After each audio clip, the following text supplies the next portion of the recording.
In the Holy Land of Valinor, there was a girl named Galadriel, the granddaughter of the leader of the Noldor elves. She was also the embodiment of wisdom and beauty. The naughty children beside her were clearly jealous of her talent. They used small stones to smash the boat that Galadriel made, making her angry and starting to fight them. This action was caught by her older brother Finrod. He explained to Galadriel about her actions. Then, the Dark Lord Morgoth appeared and destroyed the two sacred trees, causing the light in the world to disappear. Darkness covered the land, and continuous wars broke out. The Noldor elves left the Holy Land of Valinor, went to Middle-earth and fought Morgoth for more than 300 rounds. In the end, they won, but paid a painful price. The darkness had not yet dissipated, because Morgoth's most trusted servant, Sauron, still existed. He led the orcs into hiding in the darkness, biding their time. Finrod, Galadriel's brother, sacrificed his life in pursuit of him. Over time, most of the elves lived in peace and forgot about the threat of the great demon. Only Galadriel believed that the darkness would return. She led a group into the cold lands of the north to search for traces of Sauron. Although her actions were met with suspicion from her subordinates, she remained steadfast in her original intention. Eventually, they discovered the abandoned castle left by Morgoth. At the same time, they also found the mark of Sauron here, and discovered that he had been performing some kind of secret ritual. Suddenly, a snow troll appeared and attacked everyone. Facing such a giant, no one in the team could resist it. Galadriel took action at the crucial moment, and it didn't take long to destroy the snow monster. Just as Galadriel was about to continue pursuing the enemy, her teammates gave up. They said that they couldn't stand that harsh environment. They even used the name of the High King to suppress her. In the end, Galadriel had no choice but to give up. She then returned to the elven kingdom of Lindon, an important elven territory in the Second Age. The first to greet Galadriel was Elrond, and the two conversed for a while. Galadriel complained to him about the differences in the expedition. She expressed her desire to see the High King and request that he send another army to attack the north with her. However, Elrond said that all the king wanted was peace, and that Galadriel alone could not bring him to the surface. In the subsequent awards ceremony, the High King did not mention Galadriel's misdeeds in the northern campaign, but in his words, he repeatedly hinted that she should abandon the idea. Even as he acknowledged Galadriel's achievements, the king emphasized the other option. He promised them the privilege of returning to the Holy Land of the Noldor. They would be escorted to the Grey Heavens and cross the sea to reside forever in the far western kingdoms. In the southern human kingdom, an elf named Arondir appeared in a tavern. He was responsible for supervising the humans in the southern lands, because this place was once the domain of Morgoth. However, through conversations with the locals, Arondir realized that they were not friendly because they thought that the elves were interfering in their lives. However, there was a water-carrying girl who liked Arondir very much and even gave him a precious potion. The two flirted and talked. On the way back to the detention camp, Arondir's companion warned that the union between humans and elves always ended in tragedy because elves were immortal while humans had a limited lifespan, and sooner or later they would face death. Then the High King declared that a time of peace had come, so all the elf stations in the south were to be evacuated. This news made Arondir confused, because if he left, he would not be able to see the girl he loved again. So, the day before leaving, Arondir arrived at Bronwyn's doorstep. As he was about to confess his love, a farmer suddenly appeared and interrupted the conversation. It turned out that his cow had eaten something that had caused its belly to swell. Bronwyn, who was the village doctor, was asked to examine it. When she milked the cow by hand, she found that the milk was black, a sign that the cow had been under a dark spell. Arondir immediately took Bronwyn to the nearby area to investigate, and they found that a tribe's houses had been burned to the ground. Meanwhile, Bronwyn's son Theo and a friend secretly sneaked into a warehouse. It turned out that they had found something amazing under this house before. When they took it out, it was a sword engraved with the mark of Sauron. To the east of the Anduin River, there was a group of mysterious Harryfoot tribes active. They were the ancestors of the hobbits. At this time, they still lived a wandering and wild life based on nomadic life. In such a large group of villagers, there was a special girl named Nori. Compared to the people in the tribe, she was always different. Nori longed to venture out into the outside world more. However, her mother said that every creature in Middle-earth had its own habits. The characteristic of the Harryfoot was to carefreely accompany each other and follow in the footsteps of their ancestors. Her current purpose was to dispel Nori's illusion. Meanwhile, Galadriel went to her brother's statue. Although she was given the opportunity to go to Valinor, she was not happy at all, because Galadriel believed that evil had not disappeared. Even if she were alone, she would continue to pursue Sauron. Elrond then appeared behind Galadriel and convinced her that she had fought long enough and that it was time to return to Valinor to recover. If If Galadriel blindly followed the darkness, many innocent people would die, and Elrond believed that she did not want more statues like her brother here. With such persuasion, Galadriel decided to return to Valinor. They then boarded the swan ship to Valinor the next morning. As the ship slowly moved towards the Sea of Fog, the girls also slowly took off their equipment, but Galadriel still held the dagger tightly because it was a relic left by her brother. Finally, under the watchful eyes of the people around, Galadriel let go of it. Immediately after, a flock of white birds flew out of the Sea of Fog, revealing the light ahead. The elves sang hymns, only Galadriel remained silent. At this moment, all the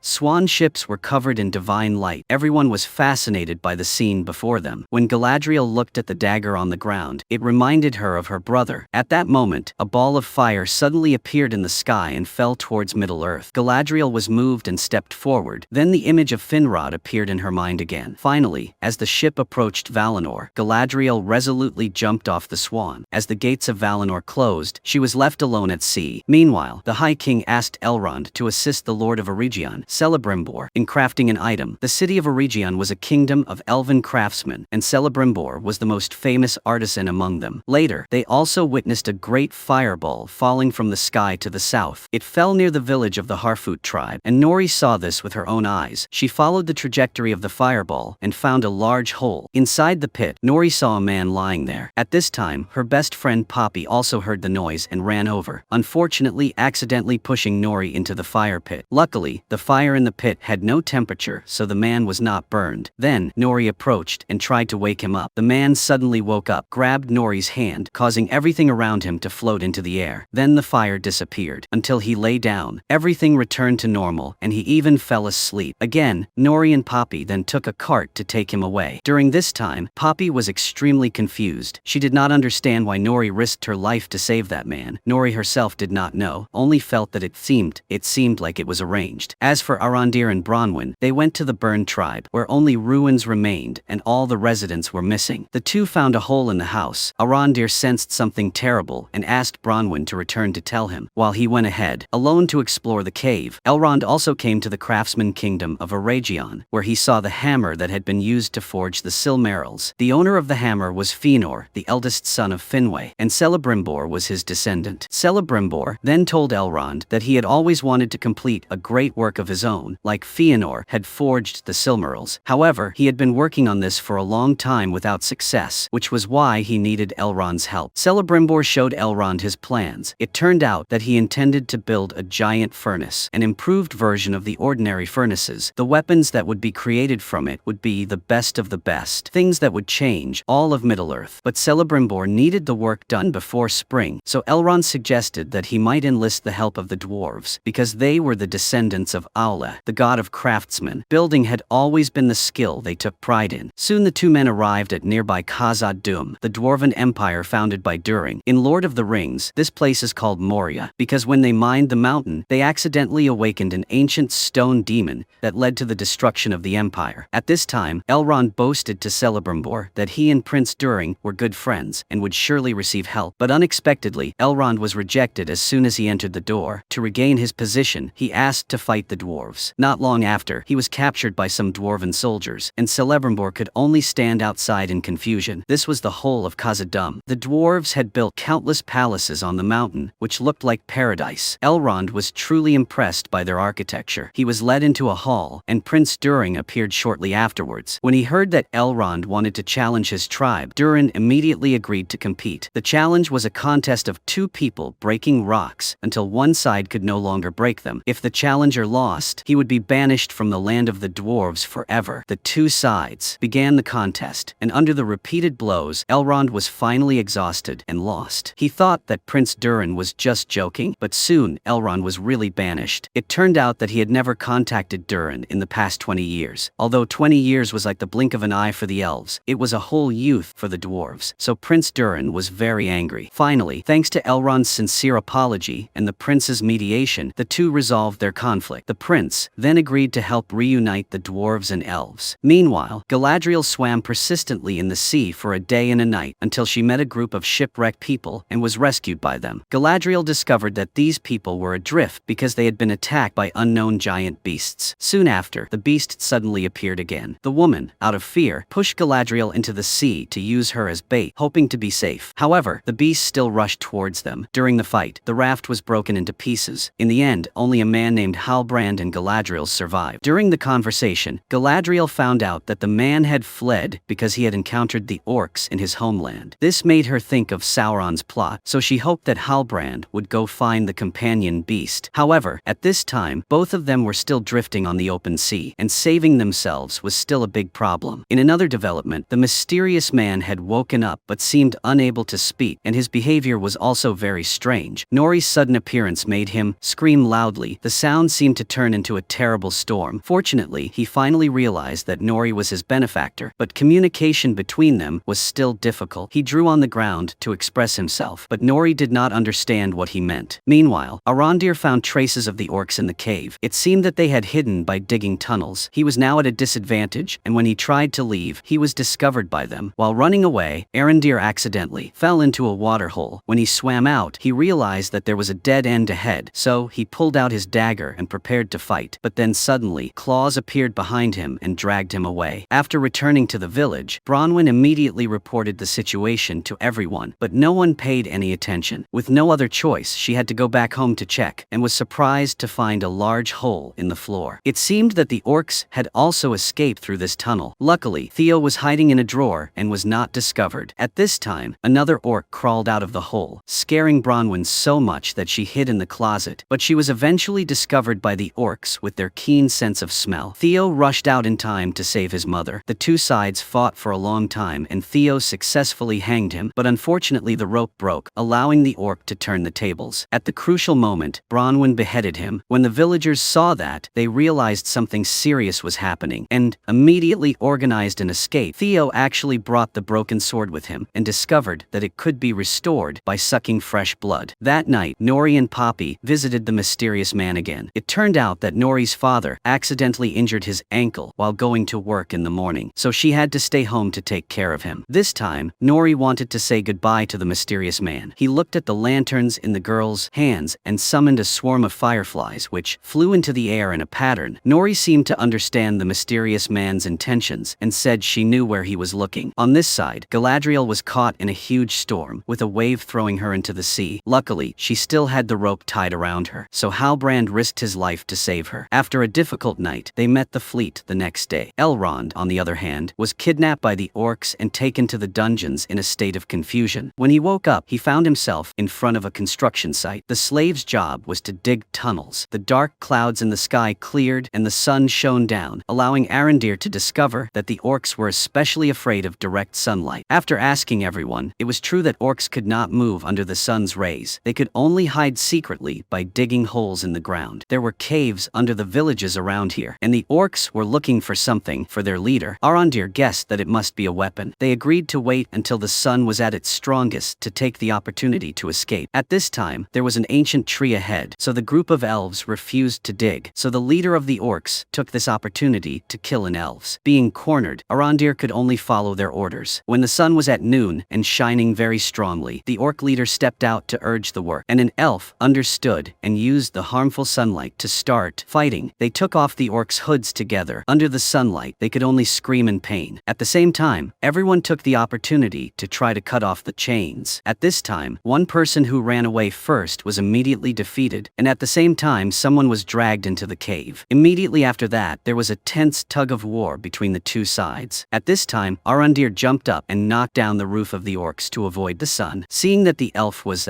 about to open the chains, the orc leader ordered the monster in the tent to come out and attack the slaves. The monster was a mutant. It took down an elf with a single bite as it was attacking others in a frenzy. Arondir pulled it back with its chain. As it charged, he somersaulted away from the attack, causing the monster to hurl itself into a tree. Arondir took the opportunity to tie it up inside. As an orc pulled Arondir back, Arondir took the opportunity to stab him with a branch. At this point, his companion cut his chain and ran away. As he charged, the monster chased him, but fortunately, Arondir was able to rescue him. However, he only took a few steps before stopping when he found that he had been hit by 2 arrows and was also captured by the orcs. He was then taken to a man named Adar. Meanwhile, Galadriel woke up in her cabin and was brought food by Halbrand. They then took the ship to the kingdom of Númenor. The two were stunned by the giant statues on the cliffs on both sides of the strait. The kingdom of Númenor was an island located at the westernmost point of Middle-Earth. As they looked at these magnificent white buildings, Halbrand could not help but sigh that Middle-Earth could build such a kingdom. The captain led them to a palace, but the guards refused to detain them, saying that the regent was busy. Until they saw Galadriel standing behind the captain, everyone turned their attention to her. It turned out that the Númenorites had long since severed relations with the elves, and the appearance of a human like Halbrand, accompanied by the elf Galadriel, made everyone suspicious. At this time, the queen accepted Halbrand's advice. She would let them stay on the island temporarily for 3 days. At the same time, he also thanked the captain for saving his life. Halbrand took this opportunity to keep Galadriel's sword. At this time, the queen asked about the captain's background. It turned out that his name was Elendil. He had a son who was studying to become a sailor. Elendil was born into a noble family and had long maintained a good relationship with the elves. This aroused the queen's thoughts. She then gave Elendil a sword to keep an eye on Galadriel. The captain then took Galadriel to the ancient library of Númenor. While flipping through the ancient documents, Galadriel concluded that Sauron would cause trouble in the southern continent of Middle-Earth. On the other side, Halbrand went to the tavern on the street to find a drink. Unexpectedly, he was laughed at by the locals, but Halbrand did not get angry and instead said that he wanted to invite everyone to drink. Then the tavern suddenly became bustling. It was not long before Halbrand also integrated into the locals here. While drunk, he stole a gold coin from a local, but Halbrand was soon discovered. After a fight, he was thrown in jail. At this time, Galadriel was searching for information in the library. She had just discovered the true identity of Halbrand. He was the heir to the human nation in the south of Middle-Earth. Therefore, Galadriel encouraged Halbrand to fight her to regain his territory and throne. Meanwhile, the leader of the Harfoot tribe was leading the children to do the last propaganda work before emigrating. However, Nori's parents looked sad because their father had just sprained his leg. At this time, Nori was still thinking about helping the mysterious man decipher the zodiac. She thought of the Patriarch's encyclopedia, but Poppy reminded Nori that it was the Patriarch's heart and soul, so no one dared to take it away. However, she still sneaked into the Patriarch's house secretly. While Nori was searching, footsteps were heard outside. Luckily, she hid under the table in time. Following Poppy's suggestion, she took the page with the constellations. That night, the Patriarch summoned the tribe before the migration. He used humorous language to remember his fellow tribesmen who had died in the previous times. At this time, a mysterious man carrying a constellation map sat near the fire, but because he got too close to the fire, it caught fire. He was so scared that he didn't know what to do, so he fell into the tent next to it. When the man stood up, he frightened everyone with his appearance. At this time, everything about Nori was exposed, because the Harfoot people always refused to contact the outside world. Not only did Nori bring strangers, she also stole a page from the Patriarch's book. Fortunately, the Patriarch was kind and agreed to let Nori's family go with him on their migration, but they would not get help from others. The next day, the Harfoot people disguised themselves and set off. Nori's father injured his leg, making it extremely difficult to pull the cart up. When they stopped to rest, the cart suddenly started moving, scaring everyone. It turned out that the mysterious man was inside.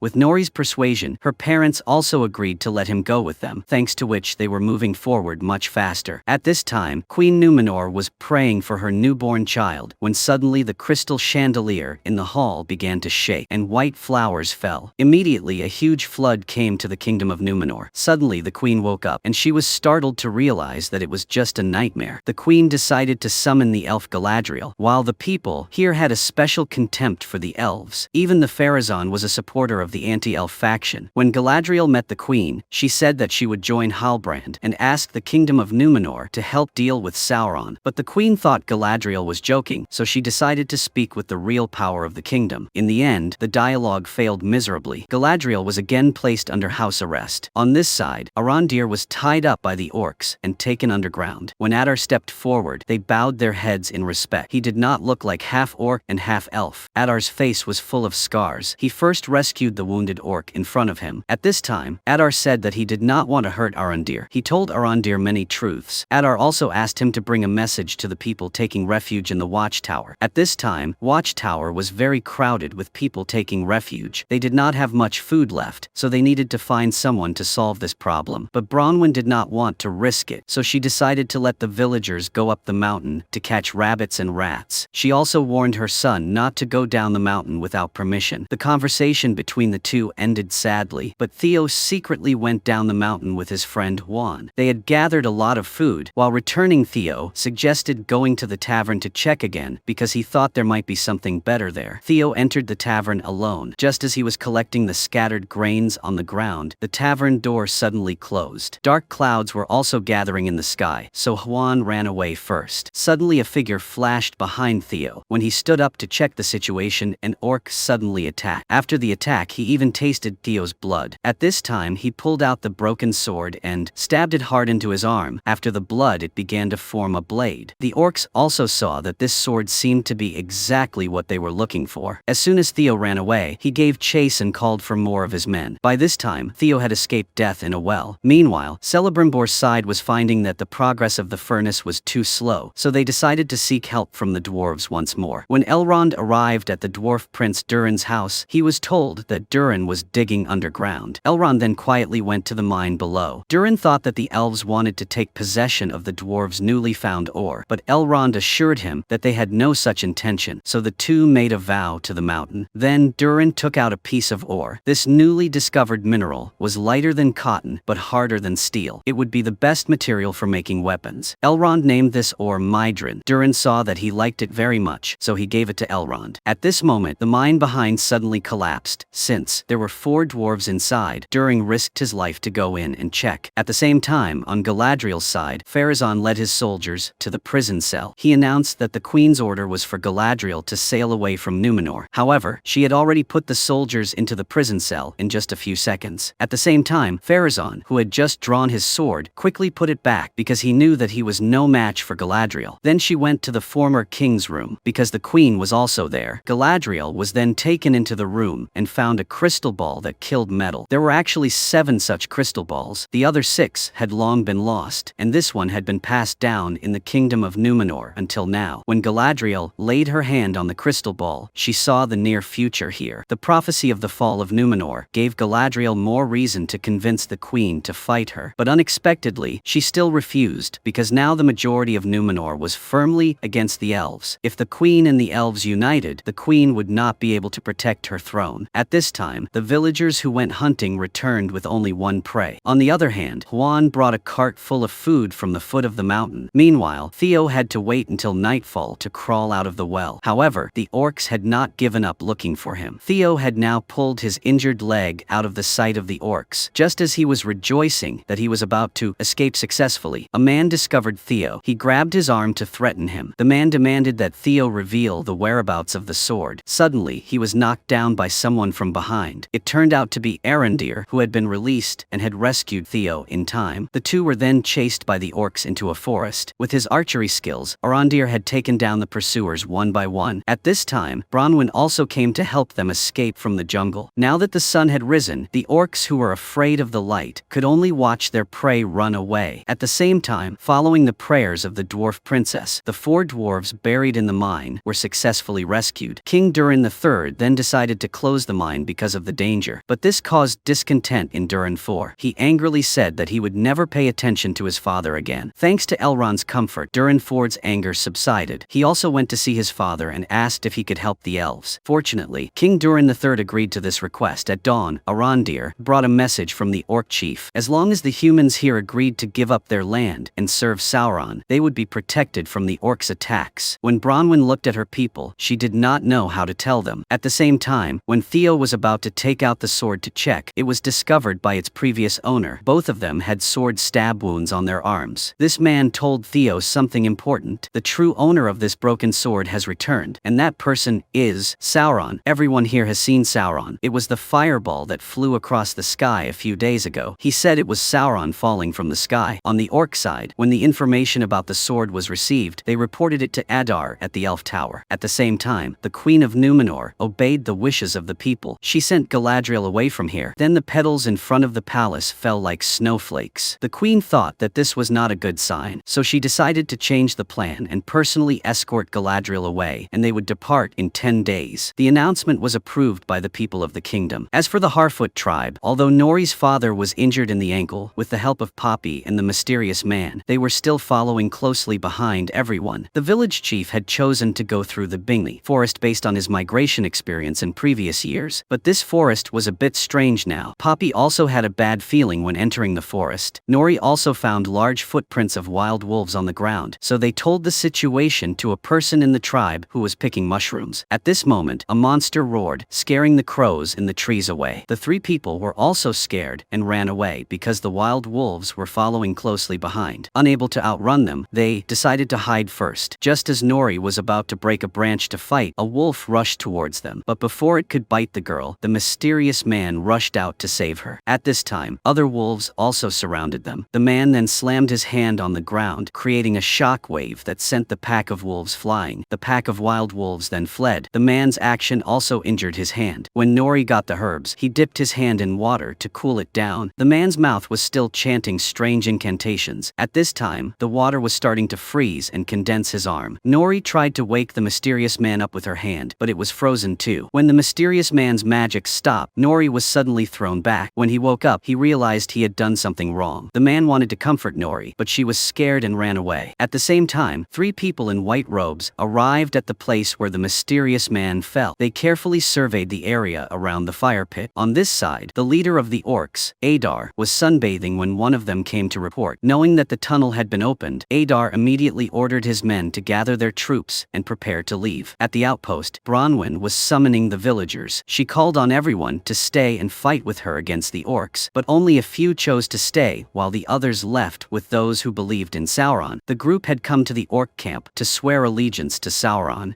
Adar now asked him to prove his allegiance to Sauron by killing one of his men. The rest of the men standing guard on the watchtower prepared for battle. Theo now showed Arondir the broken sword, which made him frown. Arondir then cleared a wall covered in vines. The sculptures revealed inside amazed everyone. Bronwyn carefully looked at the broken sword. Arondir then told them about its origin. It was actually a key. As for what it could be used to open, he didn't know. Now that the orcs knew where the sword was, they would attack to take it back. At this time, the orc army had begun to set out. Their army was lit up in a long line like a river by torches. At the same time, the people and ships of Númenor were ready to go to Middle-earth. The queen had invited Halbrand to discuss the conquest of Sauron. However, he had no heart to return home to restore his country. Instead, Halbrand tore up his card and left angrily. At this time, Galadriel was watching the Númenor soldiers training. She pointed out some of the soldiers' weaknesses. Some of the soldiers were not convinced and decided to challenge Galadriel. The guy who rushed forward was put on the sword's neck. Then the next one charged, but they still could not defeat Galadriel. Then all the soldiers charged, but it was no better. Moreover, they were defeated one by Galadriel. At this time, the old king who had been sick for a long time finally stood up. He called his daughter, Queen Miriel of the kingdom of Númenor. The old king had always been a supporter of the elves, so Miriel told him of her decision. They would join the elves and go to Middle-earth together. But the old king warned Miriel not to go, because it was a dark world out there. However, the queen had made up her mind. Soon she gathered her soldiers and boarded the ship. Halbrand finally donned his soldier's armor and boarded the ship with Galadriel. The soldiers were excited, but they did not know what awaited them. And so a fleet of ships gradually left the peaceful kingdom. After the elf king held a feast in honor of the dwarf prince Durin IV, he took Elrond to the golden tree and told him that the tree had begun to wither since Galadriel returned from the north. He wanted her to leave to erase the last traces of war. But after she left, the tree withered even faster. This heralded the coming of a dark time for the elves. To avoid causing panic, only a few elves knew about this news. At this time, King Gilgalad asked the dwarves if they had found the ore containing light, it would threaten the future fate of elves and men. Hearing this, Elrond knew that the elf king was talking about Mydrin, but to keep Durin's secret, he said he had not seen it yet. Waiting until the king left, Elrond took out the ore and thought about it. Then he went to see Celebrimbor and told him. He said that only a weapon made from Mydrin could save humans and elves. Then Elrond went to see Durin. He felt very guilty and told the prince his request. If the elves could not obtain weapons made from Mydrin, perhaps they would be wiped out the next spring. The fate of all the elves lay in Durin's hands. After taking a deep breath, the prince also agreed to help Elrond, and he said he would ask for approval from his father. At this time, Adar had conducted a campaign under the tree that they would destroy the watchtower that night. The orcs were encouraged, so their morale was greatly raised. raised. They came to the watchtower in large numbers. Adar was the first to open the door of the tower, thinking that there would be fierce resistance inside. But the scene was deserted. Adar immediately ordered his men to search carefully so that no one could escape. At this time, Arondir was hiding above. Below, the orc captain returned to report that they had found no clues, but Adar still asked them to search more carefully because he had smelled Arondir's scent around there. At this time, Arondir suddenly stood up and shot down a few orcs in front of him. He then lit a special arrow and shot it at the trap that was high up. After that, he activated the pre-prepared mechanisms that caused the gate to be locked. The orcs were sealed on top of the tower. When it collapsed, the damage was extremely heavy. There was chaos inside, but this only bought time for the people at the foot of the mountain to leave. They then returned to the village and prepared to start a long struggle with the orcs. The next morning, Arondir tried to destroy the broken sword. However, no matter what, the broken sword remained intact because it could not be destroyed. Then he decided to hide it so that no one would know. At the same time, the villagers were blocking the tunnels that the orcs had dug. They also arranged traps around the village. The villagers would fight a battle tonight. At night, an orc army arrived as they had expected. They entered the village openly, but the orcs did not know that they had fallen into a trap. At this time, Bronwyn used a torch to burn the wagon and pushed it into the orcs below. Immediately, their army fell into panic because of the sudden attack. Then the villagers hid on the roof and took up their bows and arrows and started attacking the orcs. Some orcs broke the siege and went straight to the tavern, where all the old people, women and children in the village were. In order to protect their loved ones, the men rushed out to fight the orcs. At the same time, Arondir was also beaten by an orc warrior in a fit of rage. At the crucial moment, Bronwyn attacked and took him down from behind. The orcs were quickly annihilated. The villagers raised their arms and shouted in celebration of the Holy Land. However, they rejoiced too soon, for when the enemy was unmasked, it turned out to be the villagers who had surrendered to the darkness. They did not expect that they were fighting against their own people. Suddenly, countless arrows shot out from the darkness. Some were shot down before they could react. Bronwyn was also shot in the shoulder. The survivors helped each other to hide in the tavern. Finally, the orcs were waiting for an opportunity and rushed in. They immediately surrounded the tavern and used large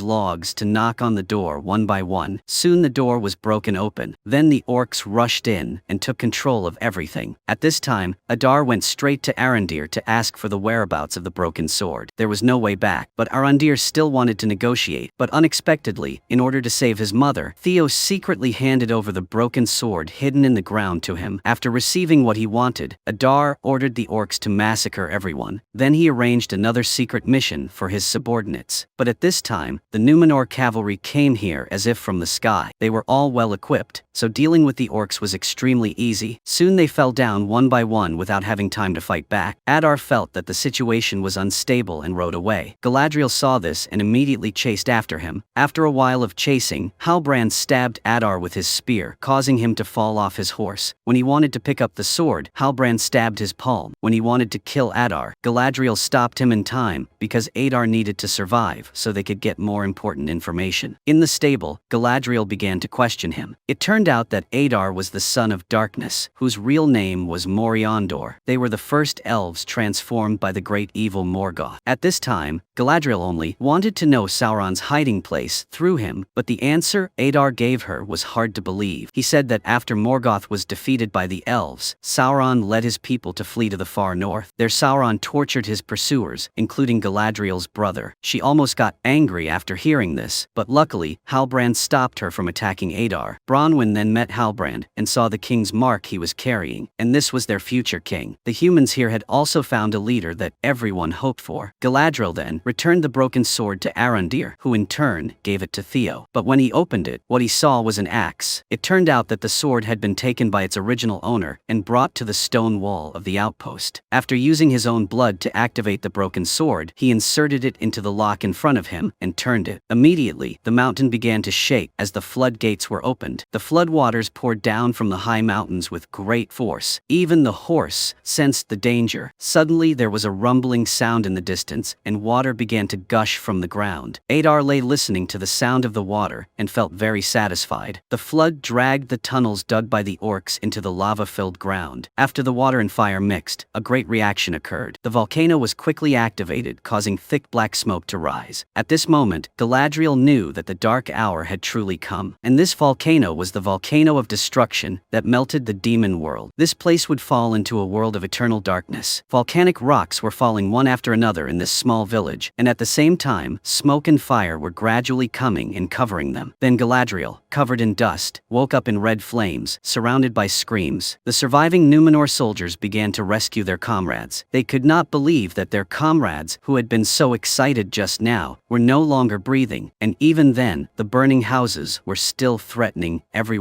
lives. On the other side, the Harfoot tribe was immersed in the joy of migration, but their smiles quickly stiffened because of the recent volcanic eruption. The falling igneous rocks had created a large hole in the ground. The patriarch believed that this was a sign of the coming darkness. Together they picked the fruits that had been burned by the fire to store food for the future. And at the same time, the people asked the mysterious man to perform the magic again. Then he went up to look at the burning tree in front of him, and then the man reached out and stroked the tree trunk and whispered to it. As the spell became stronger, the tree trunk began to shake, but it did not work. Instead, it caused branches to break and fall on the two people. At the same time, in exchange for Mydrin, Elrond came to the land of the dwarves with many rich gifts. He also promised that as long as he had the right to mine Mydrin, the elves would give gifts to the dwarves for 500 years, including food and meat. Even Elrond knelt down to ask for permission from the dwarf king. This was the first time the noble elves knelt before another person. Unfortunately, Durin III still did not agree. This made Prince Durin IV blame himself a lot. Then he calmly threw a piece of Mydrin into the corner of the table. Suddenly, the withered leaf beside him gradually regained its freshness. This magical scene allowed them to see the hope of the elves. On this side, the queen's eyes could not see clearly in front after the volcanic fire. In order to stabilize the army's morale, she asked her subordinates to cover up this matter. Meanwhile, Galadriel and Theo were separated from the group. When they were hiding under a tree to rest, a group of orcs passed by. Because Theo lifted his sword, they heard something. One of them went down to check. Fortunately, the surrounding was filled with the smell of ash, so they could not smell them. At this time, Durin III had led Elrond down to the Mydrin mine, and just as they were about to celebrate, the dwarf king unexpectedly led his men after them. He immediately ordered his men to chase Elrond away and had a quarrel with his son. On this side, Nori woke up after hearing Poppy eating, and then she heard some good news. The fruits and vegetables that were burned yesterday were all revived by the mysterious man's magic, but now he had left to find his own life. At this time, everyone was very happy and loaded baskets of apples onto the cart. This food was enough to get them to their destination. Poppy was getting water at the time. She suddenly discovered giant footprints on the ground. Poppy hurriedly ran back to tell her tribe. At the same time, 3 people in white clothes followed the mysterious man. They had arrived at the Harfoot tribe's residence, so Nori secretly observed the actions of these 3 people. That night, one of them came to explore under the apple tree and found out the direction of the mysterious man. Knowing that they had bad intentions, Nori deliberately gave them the wrong direction.